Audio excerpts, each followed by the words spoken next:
But as we discussed yesterday, the elusive nature of happiness and the fact that it is so little studied is what stimulated me to go looking for a researcher, an academic, a scholar who could tell us what he or she may have learned in their systematic analysis of the subject of happiness. We found one such person in Rotterdam, the Netherlands. He is Ruud Veenhoven, Professor Ruud Veenhoven, and I'd like to welcome him to this stage. There he is.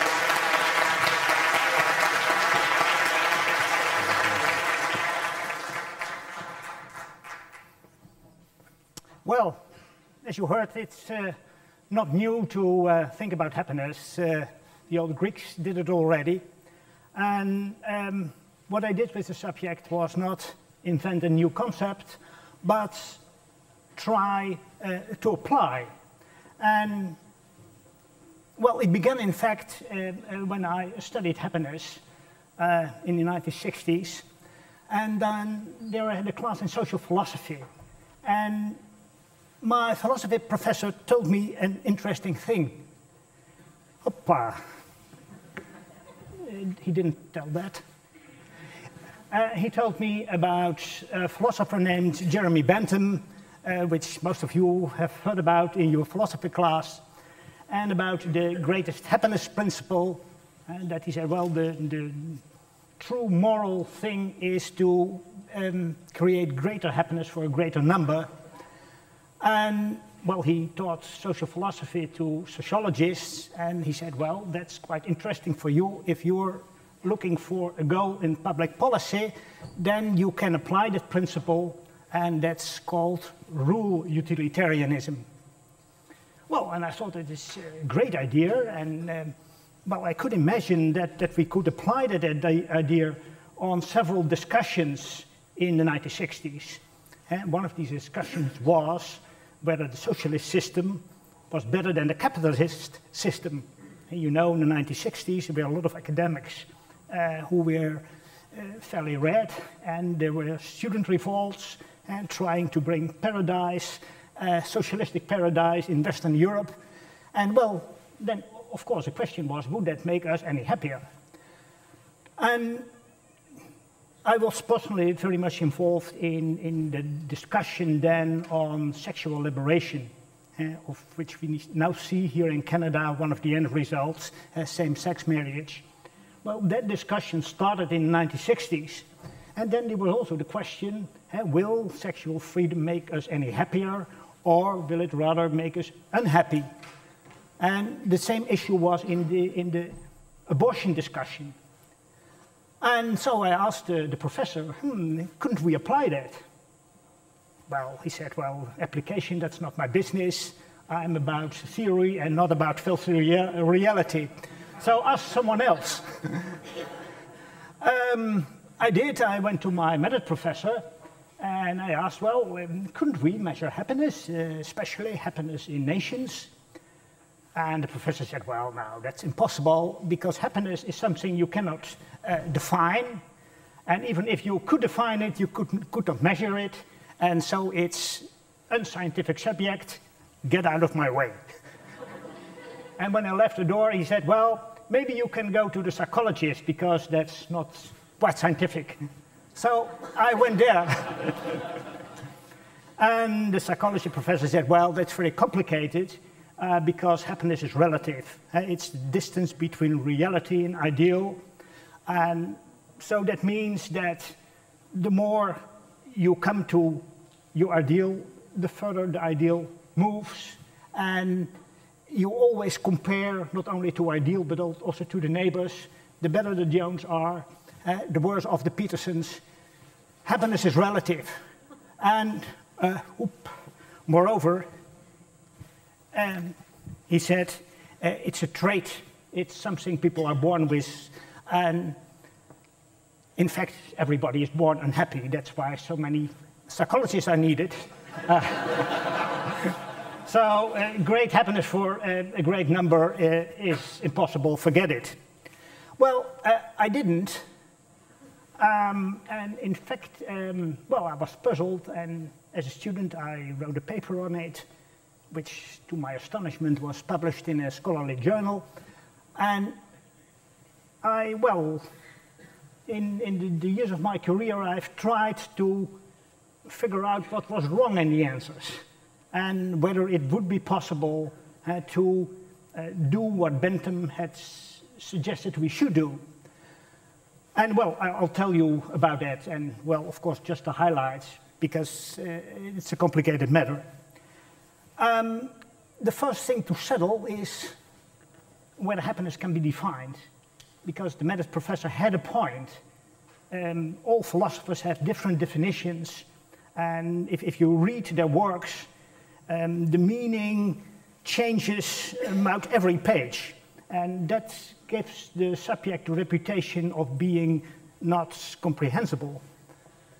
But I think happiness can be defined, and I have a simple scheme just to denote the different meanings of the word happiness. And you can organize that if you first... I do the wrong one. If you first distinguish between chances for a good life and outcomes, and another distinction between outside and inside. And if you apply these two distinctions, you see four meanings of the word happiness. And one is the combination of external chances, that's what you could say is the livability of our environment. And when politicians speak about happiness or quality of life, they mostly mean this because this is their business. They improve society. And well, that's never finished. Another meaning is also in chances, has something which has not yet realized, which are in you. And that's what we call life ability. And so if you go to your psychologist, he said, well, we'll improve your mental health, your saneness, and well, if you're still unhappy, that doesn't matter as long as you are sane. If we look at outcomes, you can think of outcomes as the utility of your life for your environment. And you can see the utility of your life for yourself, how much you enjoy it. Well, most philosophers define happiness in this way. You have a good life if your life serves some wider ideal. And they are critical about satisfaction. So if you asked your priest, what is happiness? Well, he said, here's this, your divine mission. And even if you're dissatisfied, it doesn't matter because you will reach heaven. And these things do differ. For instance, Florence Nightingale had a very useful life. She was an example. But if you read her biography, she wasn't very satisfied. So these are different things, and you cannot really put these together. And in line with what was his name? Jeremy Bentham. Jeremy Bentham defined happiness as the sum of pleasures and pains, and that is something like satisfaction. So I define happiness as satisfaction, but then what kind of satisfaction? Because there are passing satisfaction, enduring satisfaction, partial satisfaction, and satisfaction with life as a whole. And then again you see different concepts, and the partial, just the pleasure of a good wine, domain satisfaction, satisfaction with your career, a top experience, which is passing experience, but still you have an oceanic experience. All these things are called happiness, and what I call happiness is enduring satisfaction with life as a whole. So I define happiness as life satisfaction. And if you define happiness in that way, well, then it's something you can measure, because life satisfaction is something people think about their own life, how much they enjoy their own life. And that's something you can ask them. And psychologists tend to do that with lengthy questionnaires, like they measure intelligence, and my psychology professor also advised me to do, but that's not the right thing, because intelligence is something people don't know about themselves, so you have to test it with different questions. But happiness is something people are aware of, so you can ask it with a simple question. For instance, a question like this. Taking all together, how satisfied or dissatisfied are you with your life as a whole now? And simply scored on a range of 1 to 10. And this question, such simple questions can be used in mass surveys, and it appears that people understand this question. They understand it everywhere. And with such questions used in representative surveys, you can assess how happy people are. And if you combine it with data about life expectancy, you can compute how long and happy they live. And especially for sociologists who are interested in inequality, you can also compute the difference in happiness in countries. Well, here I focus just on the most simple thing, how happy people are. And with this kind of questions in general surveys, we can assess how happy people are. And what do we find? Different than what the psychology professor predicted, most people are happy. For instance, this is Canada, and you see that most Canadians score 8, and there are, of course, dissatisfied, but it's relatively small numbers. Now you will say, well, Canada is a very fortunate country, and in other countries it will be less. Yes, in a few countries it is, but if we compare, for instance, with Mexico, we still see the same pattern, that also in Mexico, the green, most people are happy. But the number of very unhappy is greater in Mexico. So not only the average is lower, but also the dispersion is wider. Well, such things have been investigated in many countries, today about 60, and when we look at that, we see that there are great differences in average happiness across nations. And here you see the responses on this question in a few countries, and then you see the champion, Iceland, and well, Canada is doing well. By the way, Netherlands is doing better. And you see Mexico, average is lower, though they are doing better than Spain, curiously. In France, less, in Poland, and the poor Russians are at the bottom.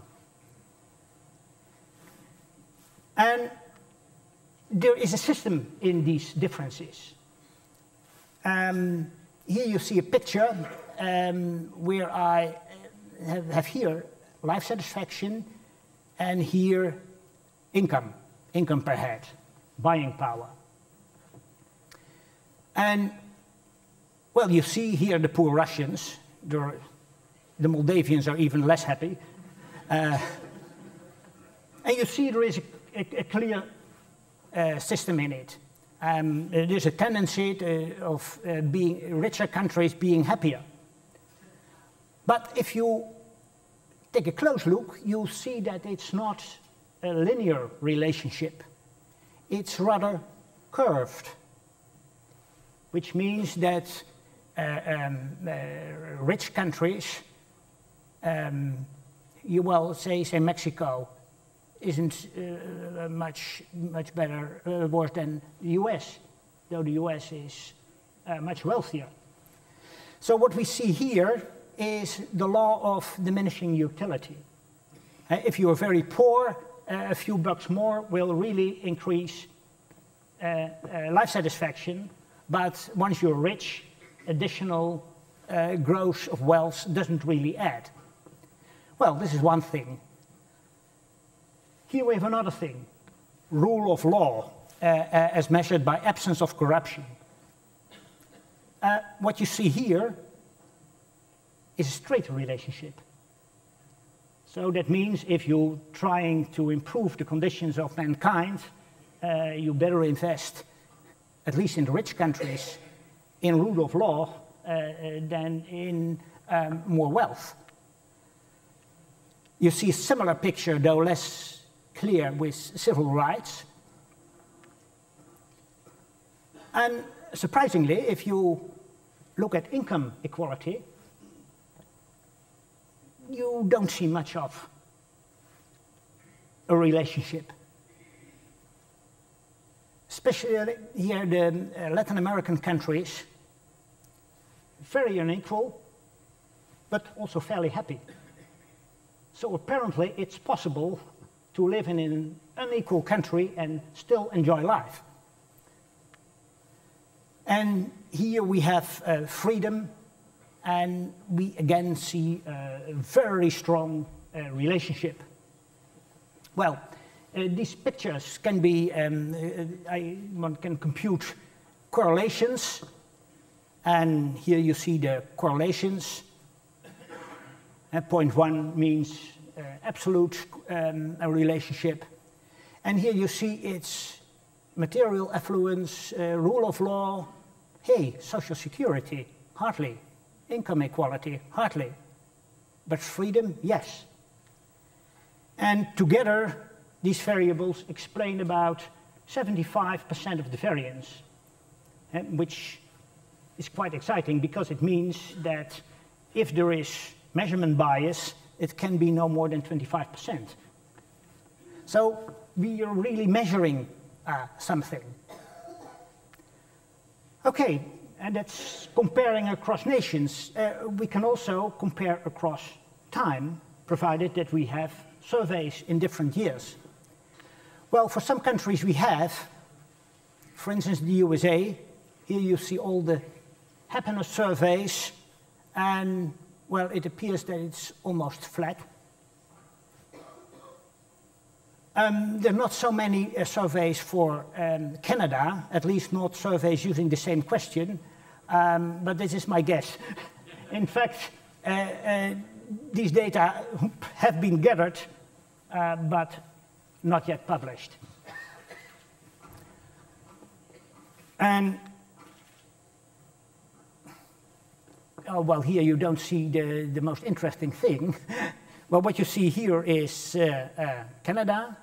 What you see here is the European Union, and where happiness is rising over the last 30 years. But what unfortunately you don't see is the case of the poor Russians, who started about here when the first happiness survey was made, and then plumped down, defeating the claim of my psychology professor that happiness is a trait. Even if Russians tend to be pessimistic, they have become far more pessimistic than they have ever been. So there is really change in this matter. Good. So this means we do see differences in happiness across nations. We do see changes over time. And, well, when studying happiness in this way, I got a better understanding about what happiness really means and to what extent subjective enjoyment of life denotes a really good life. And it's clear that happiness is not just giving up. And it's also clear that happiness is not relative. If happiness were relative, then everybody in all the countries would be about the same level, because everybody compares to compatriots. And if happiness were a fixed trait, we wouldn't see the change in Russia, and we wouldn't see the gradual rise in Europe.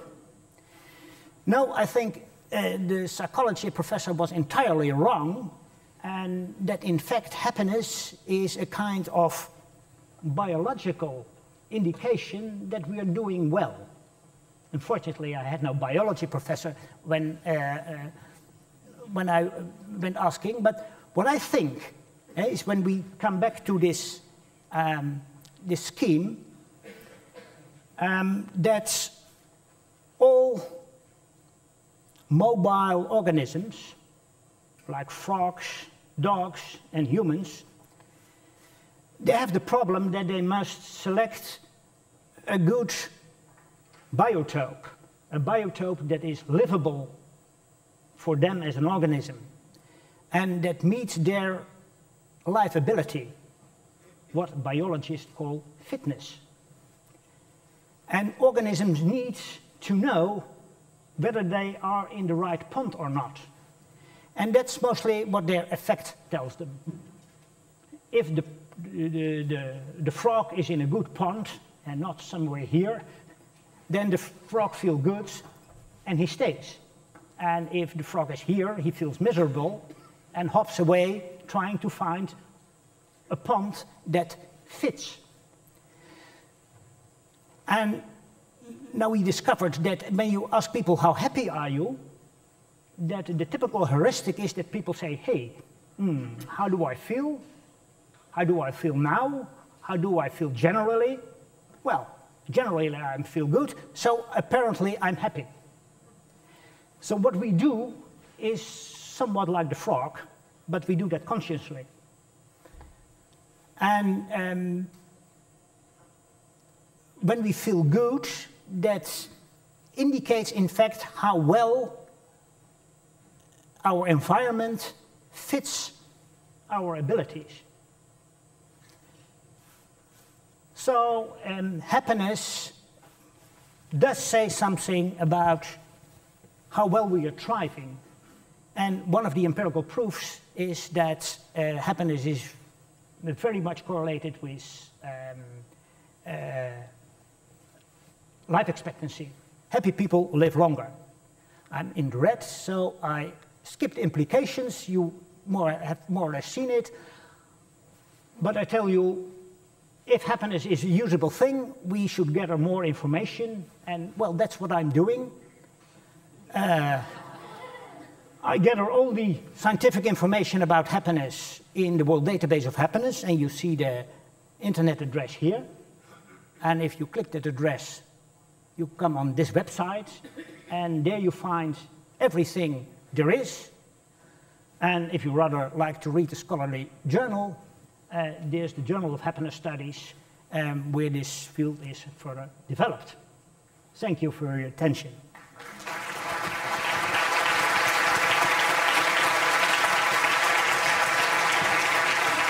But my question is, why are there so few other people who are studying it? There is no business in it. There's no. I asked, why is it that so few people study it? And the professor said, there's no business in it. Yeah, there is business in depression because a lot of people pay for that, but nobody pays for happiness, and even politicians are not really interested because they have the solution and they don't want to buy it from me. Thanks, Ruud.